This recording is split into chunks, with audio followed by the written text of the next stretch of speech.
ഓം ശ്രീ ഗുരുഭ്യോ നമ. അമ്മയുടെ ഭക്തയായ വിവാഹിതയായ ഒരു യുവ ഡോക്ടർ തന്നരിയിൽ വരുന്ന കുട്ടികളെയെല്ലാം അവർ സ്നേഹത്തോടെ ശ്രദ്ധയോടെ തന്നെ പരിശോധിച്ചു. അങ്ങനെ കാലം നീങ്ങി.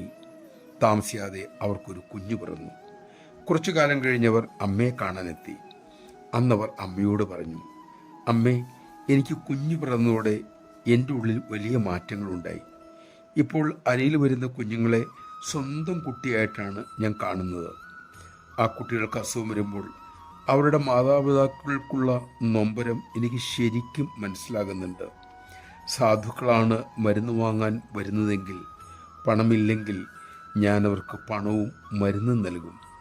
ഈ സംഭവം പറഞ്ഞിട്ട് അമ്മ പറഞ്ഞു, മക്കളെ, ആ മോൾ മുമ്പും പരിശോധന നടത്തിയിരുന്നു. നല്ല കാഴ്ചയോടുകൂടി തന്നെയാണ് അന്നും ചെയ്തത്. പക്ഷേ ഇന്ന് ആ മോൾക്കൊരു കാഴ്ചപ്പാടുണ്ടായി. കുഞ്ഞുണ്ടായപ്പോൾ ഒരു അമ്മയുടെ ഭാവം അനുഭവത്തിൽ വന്നു. ആ അനുഭവം നൽകുന്ന അറിവാണ് മക്കളെ ഉത്തമം. മക്കളും മക്കളിലെ പ്രേമം ഉണർത്തണം. അതിനാണ് അമ്മ മക്കളിലേക്ക് അമ്മയുടെ കറയറ്റ സ്നേഹം ഒഴുക്കിക്കൊണ്ടിരിക്കുന്നത്. നമഃശിവായ. അമ്മയുടെ പ്രേമജലം സ്വീകരിച്ച് നമ്മുടെ ഉണങ്ങിയ ഹൃദയം കുതിരട്ടെ. അവിടെ വാടി നിൽക്കുന്ന ആ പ്രേമവല്ലരി പടർന്നു പന്തലിക്കട്ടെ.